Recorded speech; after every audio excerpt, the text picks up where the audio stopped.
Bonsoir Mathilde. C'est la maman de Léa. Ça doit bien faire 2 ans qu'on ne s'est pas parlé, non? Tu pourrais me répondre. Allez, j'espère que tu m'en veux pas pour la dernière fois. Qu'est-ce que tu veux? Ah, c'est pas trop tôt. T'es toujours aussi froide, hein? On dirait que j'ai oublié de te bloquer. Je vais le faire de ce pas. Attends, j'ai quelque chose à te dire. Je suis sûre que c'est important. Mais si, tu vas voir. J'ai un nouveau copain. Pardon? Et Samuel, alors? Ton ex-mari? C'est terminé depuis un moment. Ah, ça m'étonne pas. Pourquoi tu dis ça? Il y a 6 mois, il est venu pour recoller les morceaux. Il a dit qu'il voulait se remettre avec moi et qu'on élève Liam ensemble. Enfin, mes parents étaient justement chez moi, et mon père l'a rapidement jeté dehors. Mais c'est une bonne chose qu'il t'ait demandé de recoller les morceaux, non? Ah? Et pourquoi ça? Parce que tu vas redevenir célibataire. Pardon? Mon copain, c'est ton mari actuel. Je suis désolée, mais je suis tellement extraordinaire. On dirait bien que tous les hommes sont à mes pieds. Ne t'inquiète pas, je le rendrai heureux. Tu sors avec mon mari. Oui? Ton deuxième mari, Lucas. Je vois. Il est vraiment impressionnant. Il est si riche qu'il peut s'acheter n'importe quelle villa en un claquement de doigts. J'ai de la chance que quelqu'un comme lui m'aime. C'est sûr? C'est marrant. Je pensais que tu réagirais plus que ça. Enfin, je comprends. C'est déjà la 2e fois. Tu dois être désespéré. Je me dis surtout que tu adores vraiment prendre ce qui est aux autres. Oh mais, c'est pas intentionnel. C'est juste que l'homme qui m'intéressait était ton mari. C'est un pur hasard. C'est vrai que c'est arrivé 2 fois, mais j'en ai pas fait exprès. Ah bon? T'es étonnamment calme. C'est fatigant de réagir à chacun de tes pics. Je comprends mieux. Par message, ça paraît pas, mais au fond de toi, tu dois être dévasté. Je suis vraiment désolée. Tu dois être déçu.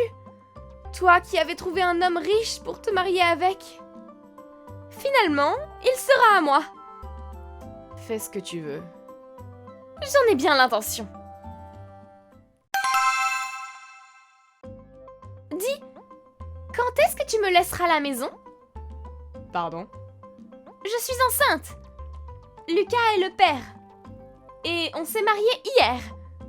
Pour le moment, on habite dans mon appartement avec Lucas et Léa, pour être près de son école. Mais l'appartement est trop petit pour 4. La maison de Lucas est bien plus grande. J'aimerais bien que les enfants aient chacun leur chambre. Et puis, je préférerais pouvoir les élever dans un environnement adapté. Alors dépêche-toi de prendre tes affaires et de nous laisser la maison. Je compte déménager dans quelques temps. C'est bien. Il y a eu quelques problèmes. J'ai pas pu emménager plus tôt. Je comprends. Je pense que tu pourras emménager le mois prochain. Je vais attendre alors. J'ai toujours rêvé d'avoir une grande maison. Alors une villa sur colline. Le rêve! On peut voir le centre-ville de là-bas. Bref, on est au calme, tout en étant proche de la ville. J'ai tellement hâte! Mathilde! C'est quoi ça? Tu me dois des explications! Pardon? Je pensais qu'on pouvait emménager dans ton ancienne maison. Hein? Puisque t'as déménagé, j'ai tout préparé pour notre emménagement. J'ai rendu les clés de notre appartement et j'ai mis toutes nos affaires dans des cartons. J'ai fait évidemment appel à des déménageurs, mais c'est quoi ça? Ça? Je suis allée à la villa. Un couple qui a l'air riche était devant.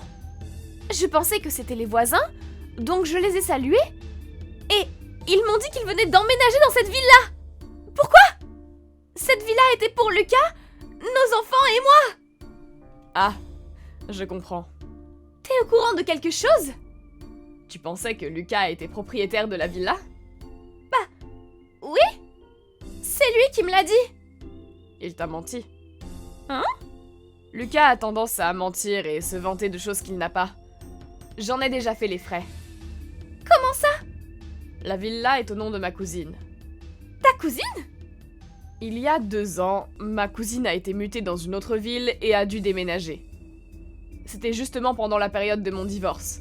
Et elle m'a dit que je pouvais vivre dans cette ville-là pendant un moment, le temps que la situation se calme. J'y habitais donc jusqu'à récemment. Hein? Comme mon fils rentrait à l'école primaire, j'ai cherché une maison proche de son école. Ma cousine, elle, cherchait des locataires pour la villa. Je suppose que c'est le couple que tu as vu qui la loue maintenant. Quoi? Mais j'étais pas au courant. Ah bon? Ma cousine a fait appel à un agent immobilier le mois dernier. Je pensais que si tu me parlais de cette villa, c'est parce que tu avais vu l'annonce. T'aurais dû me le dire. Tu m'as rien demandé. Tu te rends compte? J'ai rendu les clés de mon appartement. Qu'est-ce qu'on va faire maintenant? C'est de ta faute si on n'a plus de toi. T'as qu'à rentrer chez tes parents. Mon grand frère et sa femme sont en vacances chez eux. On s'entend pas très bien avec sa femme. Je suis sûre qu'elle va tout faire pour me faire vivre un enfer. C'est ta responsabilité. Trouve-nous un toit. Et tu me rembourseras les déménageurs. T'es l'ex-femme de Lucas. C'est à toi de t'occuper de ça. Moi? L'ex-femme de Lucas? Tu vas pas te mettre à mentir et dire que c'est pas ton ex-mari, quand même. Mais c'est la vérité. Hein? Qu'est-ce que tu racontes? Me dis pas que t'étais pas au courant. Au courant de quoi? Lucas est mon petit frère. Pardon? Ton petit frère? Tu rigoles? Non, je suis sérieuse. Comment c'est possible? Avant, on vivait tous les deux avec mon fils dans la villa. Il y a 6 mois, Lucas a divorcé et m'a demandé s'il pouvait vivre avec nous jusqu'à ce qu'il trouve un nouveau travail et un appartement. Je l'ai prévenu qu'on avait l'intention de déménager sous peu avec mon fils, et que j'avais promis à notre cousine de lui rendre la maison. Donc, il devait faire le plus vite possible pour trouver un nouvel appartement. Visiblement, son moyen le plus rapide a été de se marier avec toi. Attends un peu. Il a pas d'argent alors? Non. Il m'a dit qu'il possédait des biens immobiliers et qu'il avait pas besoin de travailler pour avoir de l'argent. Non. Ça, c'est notre père. Hein? Il a dû penser qu'il hériterait des biens de notre père et qu'il pourrait vivre grâce à son travail. Donc, on sera riche un jour? Non. Papa l'a déshérité. Pourquoi? C'est notre père qui a payé tous les frais du divorce, ainsi que les dommages et intérêts. En contrepartie, il l'a déshérité. Des dommages et intérêts? Je sais pas ce que tu penses de Lucas, mais c'est quelque chose. Comment ça? S'il a divorcé avec son ex-femme, c'est parce qu'il passait son temps à dépenser son argent et qu'il était criblé de dettes. Et parce qu'il sortait avec 3 filles en plus de sa femme. Dis-moi que tu rigoles. Malheureusement, non. Je peux pas y croire. Je pense pas qu'il ait remboursé ses dettes puisqu'il travaille pas.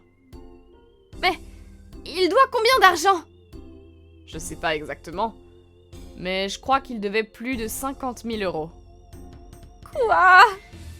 Le connaissant, il doit continuer à dépenser, et ses dettes doivent sans cesse augmenter. C'est pas vrai.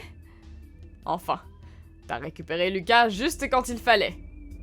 Je peux être tranquille maintenant. J'en veux pas. Ah bon? Je veux pas d'un homme comme ça. Je te le rends. Qu'est-ce que tu racontes? C'est ton petit frère. Mais c'est comme s'il faisait plus partie de la famille. D'ailleurs, je lui ai envoyé un message pour lui dire que je coupais les ponts avec lui. Pourquoi? Il s'est marié avec la femme qui m'a volé mon ex-mari. C'est suffisant comme raison, tu trouves pas? J'y crois pas. Tu peux toujours divorcer avec lui. T'as pas besoin de me le dire. C'est ce que je compte faire. Ah? Mais... Quoi? Je suppose que Lucas en a après la fortune de ta famille. Hein? Tes parents sont riches, non? Ça explique tout. Et puis, t'es enceinte de lui. Ça doit faire partie de son plan. Je suis sûre qu'il sera contre le divorce. Il va falloir que tu batailles. Mais je veux pas d'un homme comme lui. Et je peux plus rien demander à mes parents. Ah, quel dommage. Valentine et Lucas n'ont finalement pas divorcé et vivent ensemble. Mais un fait a échappé à Lucas lorsqu'il s'est marié avec elle. Les parents de Valentine ont su qu'elle avait trompé un de ses copains dans le passé et ont décidé d'arrêter de la gâter comme ils le faisaient. Ils l'ont privée de tout l'argent qu'il lui donnait et ont annoncé qu'ils ne l'aideraient plus financièrement. Mais ce n'est pas tout. Ils ont tous les deux complètement abandonné l'éducation de leurs 2 enfants et les laissent pour la plupart du temps chez les parents de Valentine. Alors que Lucas passe ses journées sur le canapé. Valentine, elle, cumule 2 emplois pour pouvoir joindre les 2 bouts. Heureusement pour les 2 enfants qui n'ont rien demandé, leurs grands-parents s'occupent parfaitement d'eux. Et c'était peut-être, finalement, la meilleure chose qui puisse leur arriver. Merci d'avoir visionné cette vidéo. N'hésitez pas à la liker et à vous abonner.